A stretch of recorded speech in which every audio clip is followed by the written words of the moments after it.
Bueno, buenos días hermanos. La verdad es un gusto poder estar con ustedes acá y realmente el viajecito, aunque es bastante largo, vale la pena para compartir con ustedes acá con la iglesia, acá en David. Voy a pedirles que puedan buscar en sus Biblias el libro de Colosenses, el capítulo 1. Si se pueden poner de pie para dar lectura a la palabra del Señor.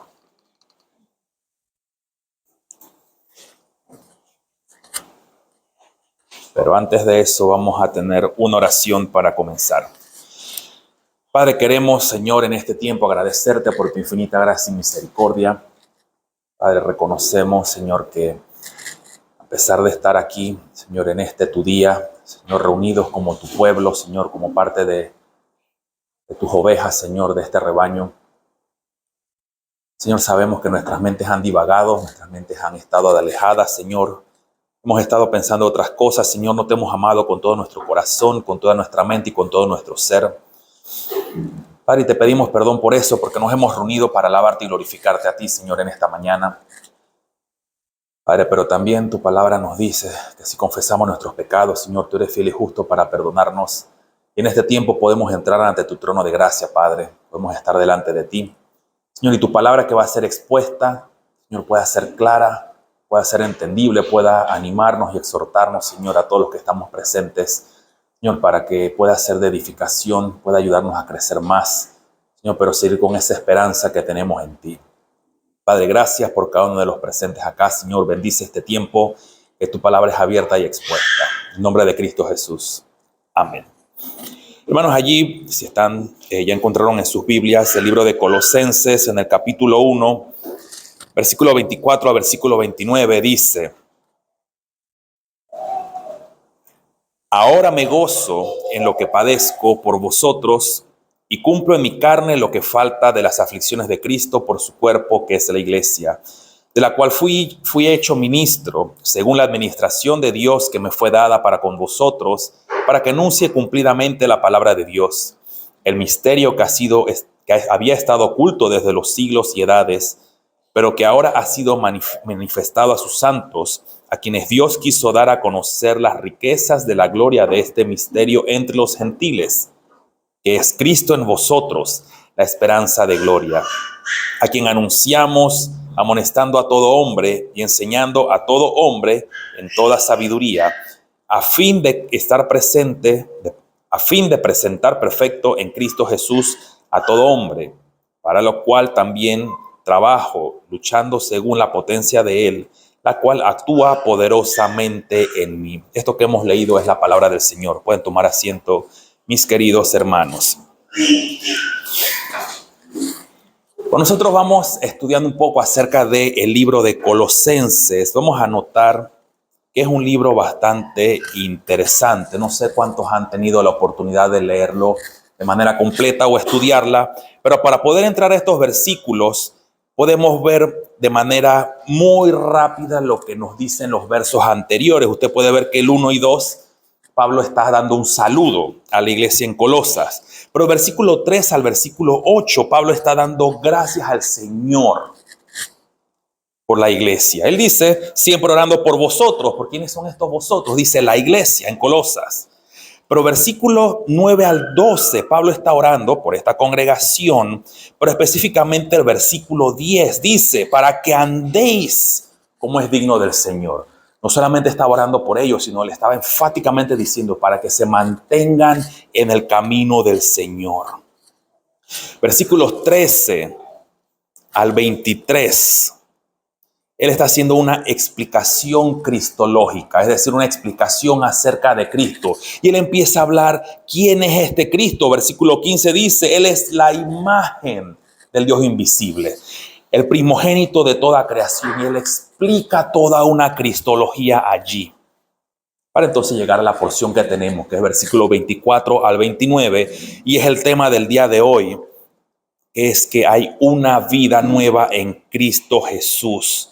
Pero esa vida nueva en Cristo Jesús no solamente se queda, bueno, tenemos vida ahora. Hay una esperanza escatológica. Paréntesis, cuando me refiero a escatológica, no me refiero a una postura escatológica. Me refiero que hay una esperanza futura, que estaremos con Él en el cielo. Así que lo primero que vemos, versículos 24 y 25, en medio de las dificultades, una vida nueva en Cristo, tenemos esperanza en medio de las dificultades. Pablo dice, me gozo en lo que padezco por vosotros y cumplo en mi carne lo que falta de las aflicciones de Cristo por su cuerpo. Lo dice, por vosotros. ¿Quién es? Dice, la iglesia. Pablo dice, tengo gozo.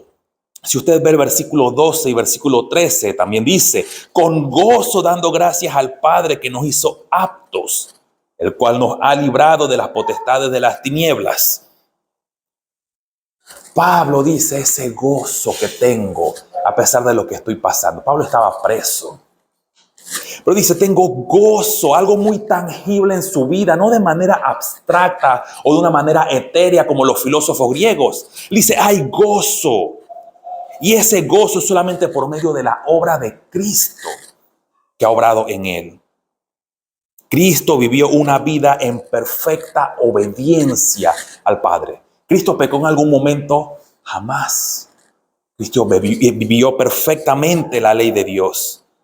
Murió en la cruz, el justo por los injustos. Siendo inocente, murió por cada uno de nosotros culpables. Pero cuando estaba allí colgado, aún estando a punto de morir, clavado en la cruz, ¿quiénes estaban al lado de Cristo en el momento que fue crucificado? Habían dos ladrones. Y uno de ellos les dice, empieza a burlarse de Cristo y el otro le dice, Él es inocente. ¿Qué le dice el ladrón? Acuérdate de mí. Y estando allí colgado, Cristo le dice, te digo que hoy estarás conmigo en el paraíso. Hay una esperanza aún para ese ladrón. Había esperanza. ¿Cuánta esperanza hay para nosotros? No solamente en ese momento, sino esa esperanza que nos apunta hacia el futuro, donde dice no habrá más llanto, no habrá más dolor, no habrá más sufrimiento, no habrá más enfermedad. Y esto es lo que Pablo tiene en mente para poder decir que debemos estar gozosos. Puedo estar gozoso en medio de las dificultades. No es una esperanza vana. No es una esperanza vacía. No sé si usted está familiarizado con las religiones orientales. Algo bastante común es la nueva era. Tienen una esperanza en la nada. Poner la mente en blanco, vacía, y dice hay esperanza en, no sé, en mirar la ventana. Porque eso es lo que se basa en las religiones orientales. Pablo dice, gozo en lo que padezco. ¿Sabe por qué? Porque esos padecimientos, dice, los soporto por causa de la iglesia. Pablo fue perseguido, fue apedreado, fue golpeado, fue acusado falsamente. Todo lo que hemos pasado nosotros, ¿cierto? Pero dice, yo tengo gozo por causa de la iglesia. Y es importante o vale la pena preguntarnos, ¿qué de nosotros hoy día? ¿Podemos decir que tenemos ese gozo igual que Pablo? Para nosotros que vivimos en una sociedad y en una cultura tan cómoda, una cultura moderna, no sé si hay algún abogado presente, un Estado de derecho. Yo defiendo mis libertades, tengo libertad de expresión y pongo lo que yo quiera en el pajarito. Pero en la iglesia primitiva no era así. No era un Estado de derecho. Para nosotros entonces es fácil decir yo creo en Cristo. Si estamos en la iglesia primitiva, usted decía, Kyrios Christos, iba a perder la cabeza literalmente. O iba a ser comido por las bestias en el Coliseo Romano. Pero entonces es fácil para nosotros decir, yo soy cristiano, pero cuando viene la primera prueba decimos, ¿por qué a mí? Yo que soy el más guapo, la más hermosa, hijo, hija de Dios, ¿por qué a mí? Y empezamos a cuestionar a Dios. Y es posible que el día de hoy usted esté pasando por una prueba difícil, tal vez algún asunto familiar, tal vez alguna enfermedad, o algún familiar suyo esté pasando alguna enfermedad, o tal vez tiene problemas en el trabajo, no sé yo. Usted sabe muy bien eso y el Señor lo conoce. Pero si usted y yo hemos puesto nuestra fe en Cristo Jesús, podemos decir como Pablo, puedo tener gozo en lo que estoy padeciendo. Es fácil decirlo desde acá. Hermano, tenga gozo. Y parece incongruente cómo tener gozo en medio de una dificultad. Cómo tener gozo en medio de las pruebas. Pero vemos que Pablo tenía su mirada puesta en Cristo. Usted puede ver en el contexto de la epístola, en Colosenses capítulo 3, él dice poner la mirada en Cristo. Dice que está sentado a la diestra de Dios. Allá es donde debe estar nuestra mirada. Cristo cuando estuvo en la tierra, dice, Él llamó a los hambrientos y sedientos a venir a Él. A todos los cansados y cargados, dice, vengan a mí. No solamente por causa de la salvación, sino todos los que están atribulados. Dice, vengan a mí, que yo los voy a hacer descansar. Por eso Pablo dice, poned la mirada en Cristo Jesús. Pablo sabía que era beneficioso para la iglesia. Y de hecho sí, esta carta fue escrita en una cárcel. Él estaba preso. Y usted y yo hemos recibido ese beneficio. Eso es lo que fortalecía la fe de Pablo, lo que lo mantenía firme, lo que lo ayudaba a perseverar. Esto tiene un propósito de parte del Señor. No estoy diciendo que no puede haber dudas. Hay momentos en que hay dudas. Y todos nosotros dudamos de una u otra manera. O a veces frecuentemente dudamos. Pero tenemos ejemplo también de uno de los discípulos que dudó. Tenemos a Tomás. Él también dudó, pero después su fe fue afirmada. Y él continuó después caminando con el Señor. Querido hermano, por ejemplo, también algo que sucede. A veces nos preocupamos mucho por nuestro testimonio. No estoy diciendo que no hay que preocuparse de la manera en que vivimos nuestra vida cristiana, pero nos preocupamos por nuestro testimonio como si en cierto grado dependiera todo de nosotros.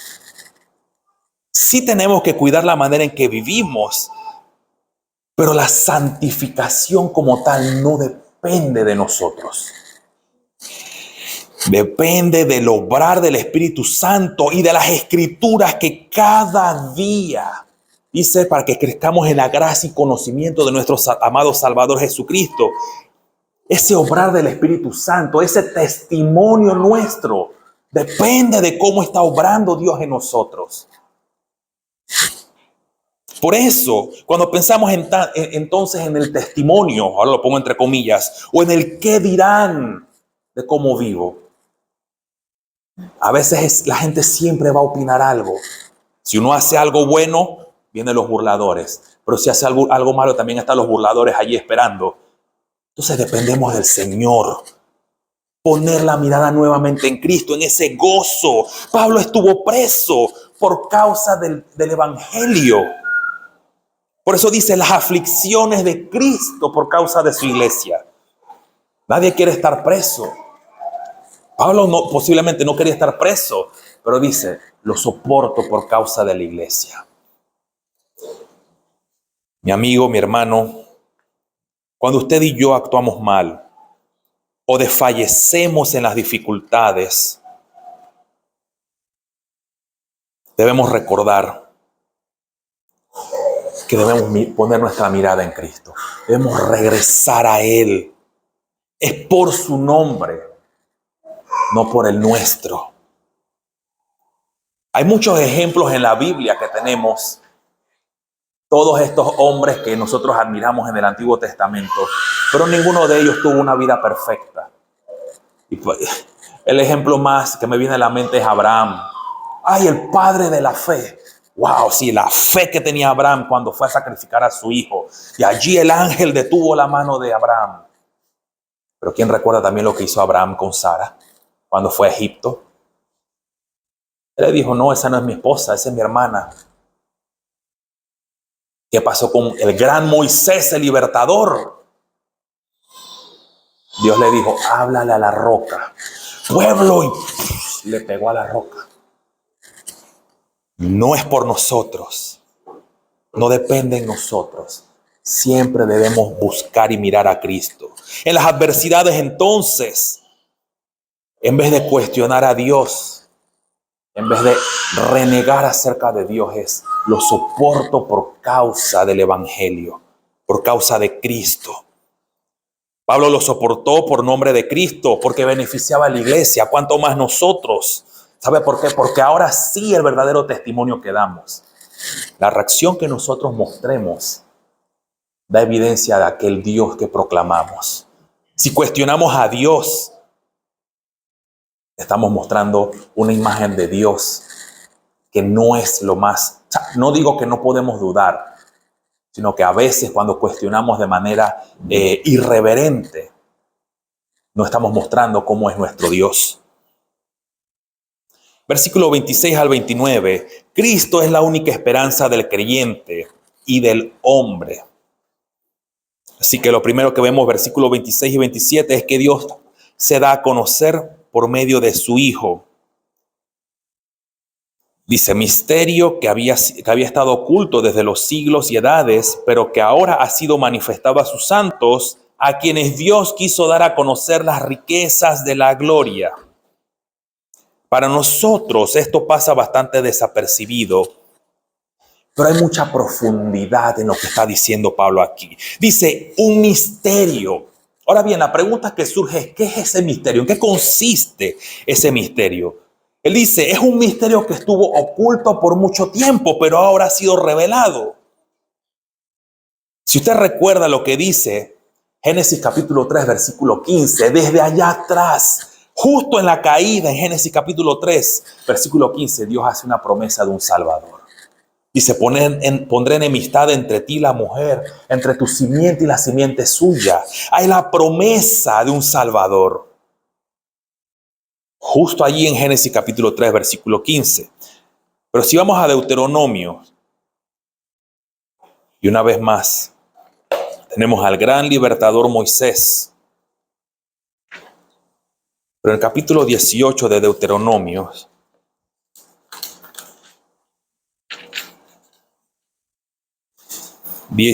porción del 15 al 22, pero específicamente el versículo 18, dice, profeta les levantaré de en medio de sus hermanos como tú, y pondré mis palabras en su boca, y él les hablará todo lo que yo le mandaré.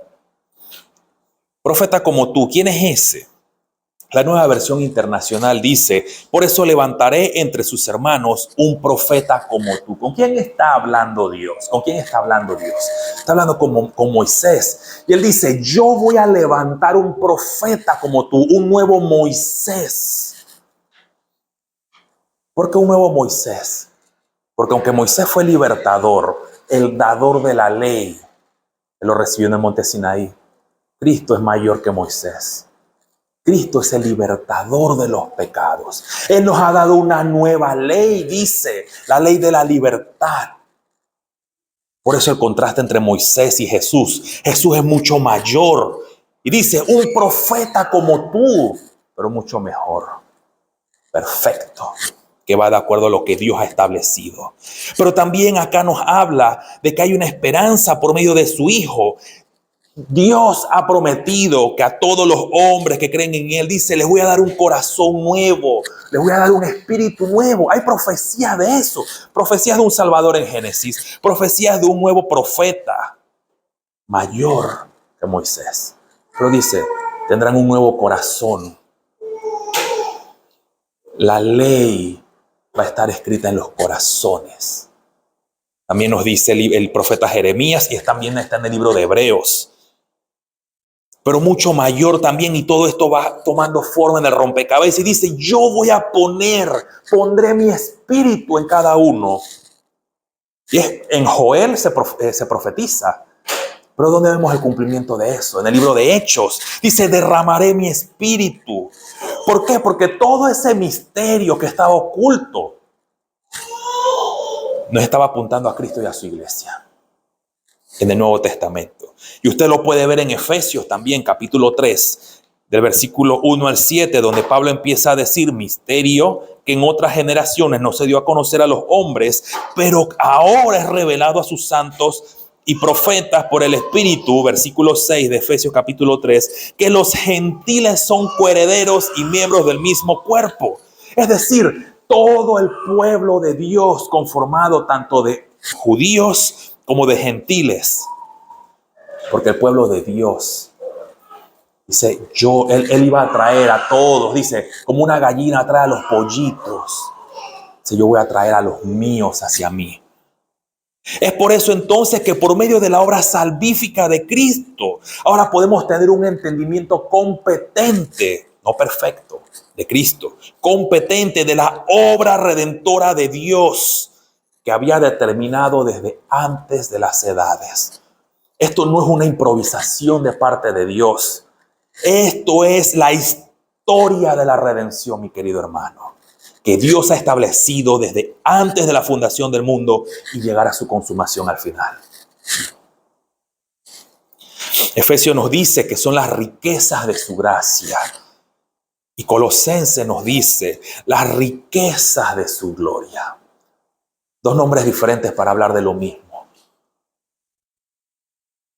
Esto nos ayuda a conocer la inmensa misericordia y gracia de Dios. Él, siendo santo, santo, santo, inmutable, trascendente, toda bondad y amor. Él no tolera la maldad y no tolera el pecado, que condena a todos los que no han creído en Él.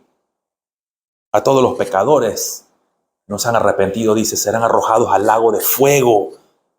Pero Él, mostrando su gracia y misericordia, dice, determinó salvar a los hombres por medio de enviar a su Hijo a morir en la cruz del Calvario. ¿Sabe por qué vino Cristo Jesús?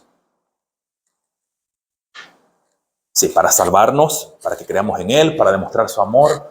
Pero Juan 1:18 nos dice, para dar a conocer al Padre. Es decir, que usted y yo somos salvos, hemos sido redimidos, pero ahora por medio del Hijo podemos conocer al Padre. Por eso Pablo en Romanos dice, Abba Padre. Podemos acercarnos, tenemos esa confianza para entrar en el trono de gracia. Esto pues nos demuestra la inmensa gracia de Dios. ¿Qué de nosotros que estamos aquí el día de hoy conoce a Cristo? Que por causa de nuestros pecados y miseria, o nuestro pecado y miseria, estábamos condenados, sin esperanza, muertos en delitos y pecados. Pero cuando somos confrontados con la santidad de Dios y lo que la ley exige, ¿sabe lo que usted y yo podemos decir solamente? ¡Ay de mí! No podemos decir absolutamente más nada cuando vemos lo magnífico que es Dios. O como dice Isaías, él vio el trono de Dios allí. Dice, ¡ay de mí! ¡Ay! Sin embargo, Cristo Jesús, mi querido hermano, habiendo muerto en la cruz del Calvario para la salvación de los hombres, dice, invita a todos los hambrientos y sedientos a venir a Él. Lo mencioné hace un rato, Él dice a todos los trabajados y cargados, vengan a Él. Pero sabe que eso es una profecía en Isaías capítulo 55. Puede acompañarme.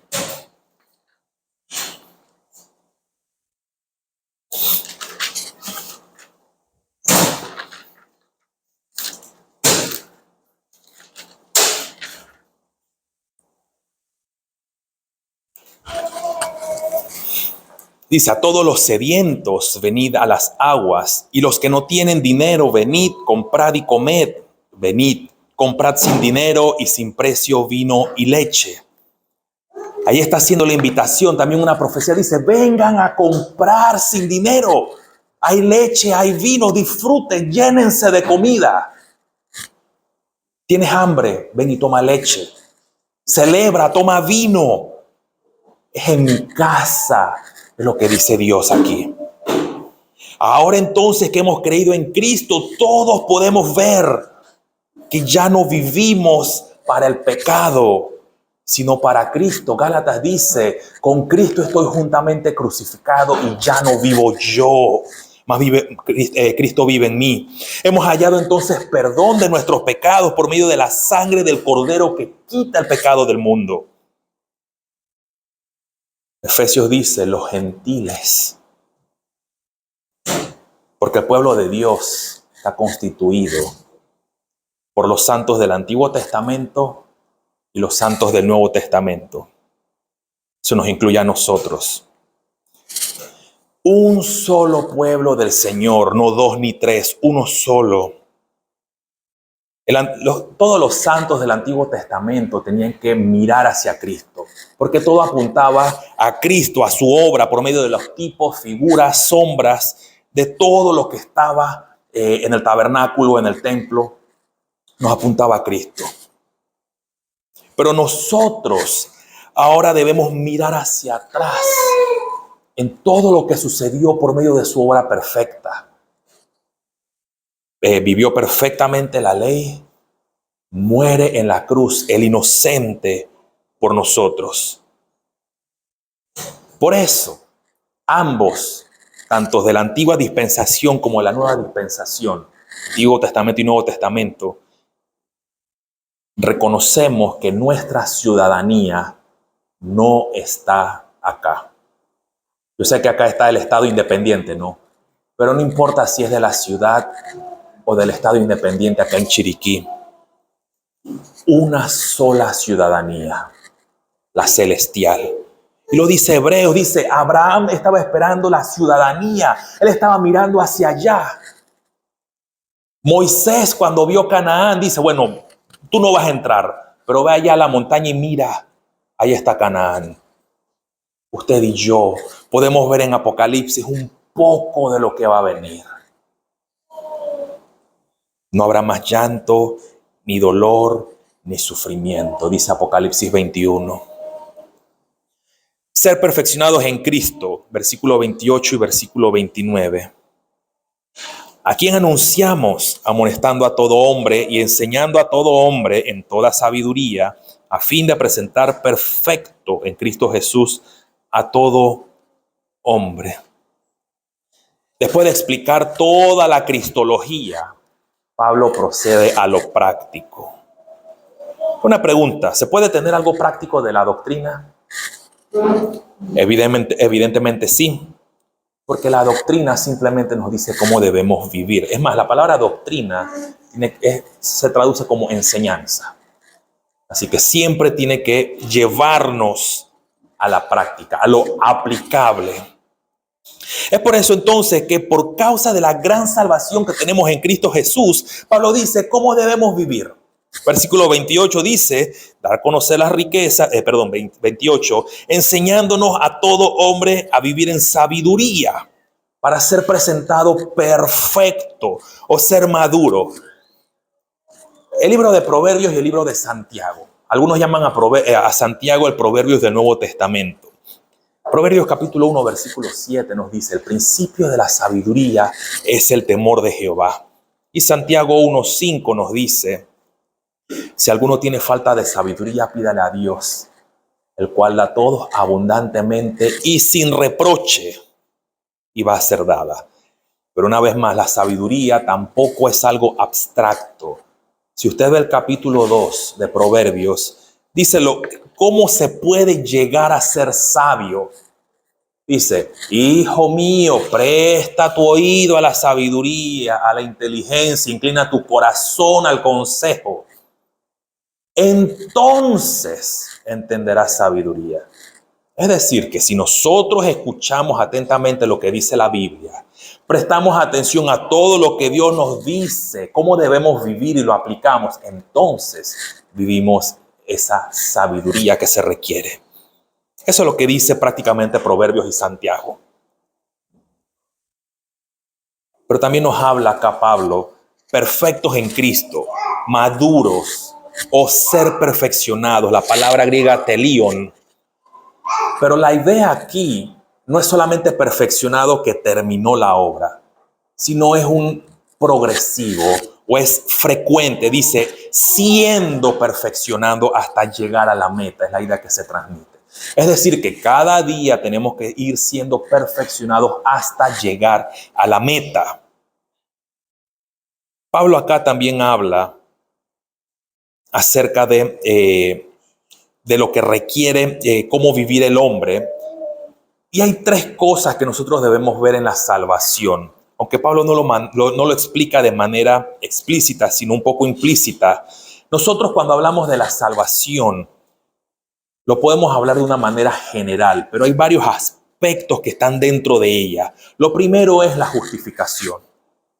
La justicia de Cristo es aplicada a nosotros. Él vivió perfectamente, su vida perfecta es aplicada a nosotros y nuestro pecado también le fue imputado a él. Así que hablamos de la justificación que tiene que ver con la imputación. Santificación es el proceso de todos los días por medio del Espíritu Santo y la palabra de Dios. Todos los días usted y yo luchamos con el pecado. Todos los días. Es por eso que debemos hacer la distinción entre lo que es santificación y glorificación. Allí no lucharemos más con el pecado. Allí estaremos en un estado perfecto. Es decir, cuando usted y yo muramos y estemos con el Señor. No habrá más llanto, más dolor, más sufrimiento. Estos son los aspectos que nos habla Pablo también acerca de la salvación y de cómo debemos vivir. ¿Por qué digo eso? Porque muchas veces pensamos que somos salvos para vivir solamente en la tierra. Y sí, debemos ejercer dominio sobre esta tierra. Pero no es solamente lo que vivimos acá, sino teniendo esa esperanza hacia el futuro. Ser perfeccionados en Cristo abarca muchas veces que tendremos que pasar por la prueba de fuego. Tendremos que pasar por el fuego. Ejemplos de eso tenemos a Job. ¿Qué pasó con Job? Perdió sus riquezas, perdió sus hijos, perdió su salud. ¿Qué dijo él al final? Capítulo 42, versículo 5. Vamos a buscarlo brevemente.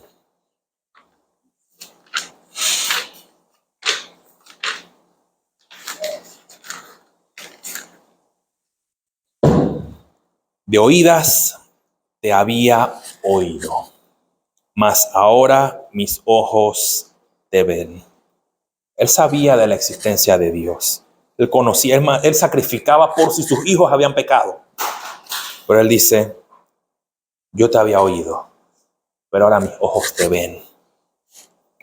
Pablo entendió bien esto porque estaba preso. Y Pedro también explica un poco acerca de este tema. Él dice, esa fe que es mucho más preciosa que el oro debe pasar por el fuego para sacar todo lo que es la escoria del oro, dice, para ser puro. Es importante entonces tener presente la salvación tan grande que hemos recibido, porque en medio de las pruebas, en medio de las dificultades o la enfermedad, allí podemos hallar esperanza y consuelo. No importa lo que estemos pasando. Pablo dice en Romanos 8:18, tengo por cierto que las aflicciones del tiempo presente no son comparables con la gloria venidera. Pablo termina en versículo 29 de Colosenses, por lo cual también trabajo luchando según la potencia de Él, la cual actúa poderosamente en mí. ¿De dónde viene esa potencia que sigue trabajando en Él? ¿Serán las capacidades naturales de Pablo? ¿Será su preparación? Pablo dice en Filipenses 3:8, todo lo que él era, la tribu de Benjamín, fariseo de fariseos, etc. Dice, todo lo estimo por basura. Él no está desechando su preparación. Él no está diciendo, no me sirve de nada los títulos. Él está diciendo, cuando yo pongo todo lo que yo tengo con Cristo, eso es nada. Las pruebas y dificultades nos preparan para seguir creciendo. Nos preparan para ir al cielo. Nos ayudan también a anhelar algo mejor. Porque si no nos conformaríamos a este mundo. Cuando sentimos que no hay salida a las dificultades, cuando sentimos que estamos solos en esos momentos, debemos recordar que nos ha sido dado el Paracletos o el Paráclitos, el Espíritu Santo, que está todos los días allí con nosotros. ¿Para qué? Para que nos recuerde todo lo que nuestro amado Salvador nos ha dicho. Él dice, yo soy el camino y la verdad y la vida. Aún en medio de las dificultades, en medio de las pruebas, en medio de la adversidad, cuando estamos luchando con nosotros mismos, está el Espíritu Santo recordándonos todo lo que nuestro Señor Jesucristo ha dicho. Vamos a orar entonces para cerrar este tiempo. Padre, te agradecemos, Señor, por tu infinita gracia y misericordia.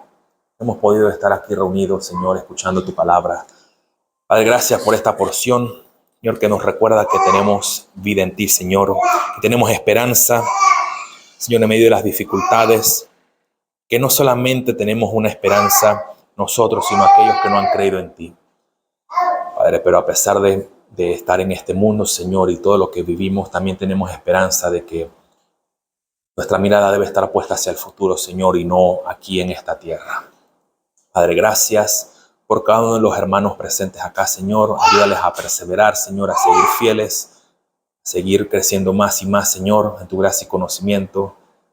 También, Señor, a pesar de que son pocos, Señor, que tú mismo seas el que vayas añadiendo más personas al pueblo. Señor, gracias por tu infinita misericordia y gracia para con nosotros. En nombre de Cristo Jesús. Amén.